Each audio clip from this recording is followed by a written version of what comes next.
I'm Matt Chenard, Senior Waterfowl Programs Manager for Delta Waterfowl. Today we're here in North Dakota giving you our mid-April to late April habitat conditions report. Southern North Dakota and South Dakota, like we mentioned last time, the conditions are pretty darn good. They started off pretty darn good. At least average in our opinion. The snow now of course is melted and all of the wetlands are ice-free. The ducks are even actively nesting here in southern North Dakota. Conditions of course are in good shape right now, but could improve if with some rains over the next month or so. Further north in North Dakota, conditions are even better. They had rain last summer and fall, and then of course lots of snow over the winter, and so their conditions are actually in pretty good shape going into the breeding season. For a conditions report in Prairie Canada, let's talk with Jim Fisher, Director of Conservation Policy. Leading into the nesting season, conditions are quite good throughout Canada. In Alberta, we're experiencing average conditions and hoping for some rains to help fill up some of the seasonal and temporary wetlands there.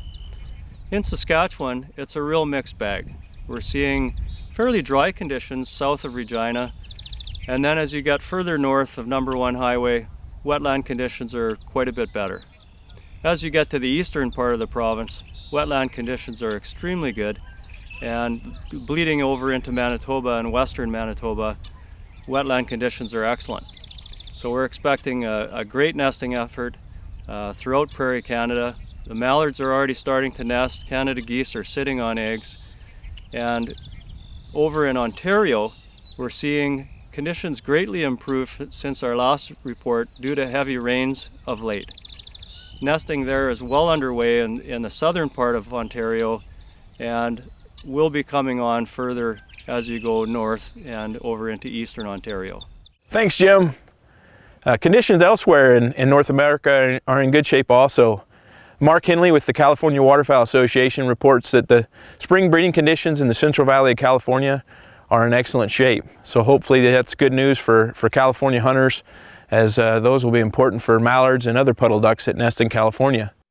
It looks like conditions are in pretty good shape across the breeding grounds, supporting all 4 waterfowl flyways. Recent precipitation here in North Dakota has helped keep these temporary and seasonal wetlands full. Let's hope that trend continues over the next several months, ensuring that there's good breeding habitat available to hens and their ducklings. In early May, the U.S. Fish and Wildlife Service and Canadian Wildlife Service will begin the annual waterfowl breeding population and habitat survey. Check back in mid-May for another waterfowl conditions report from Delta Waterfowl, the duck hunters organization.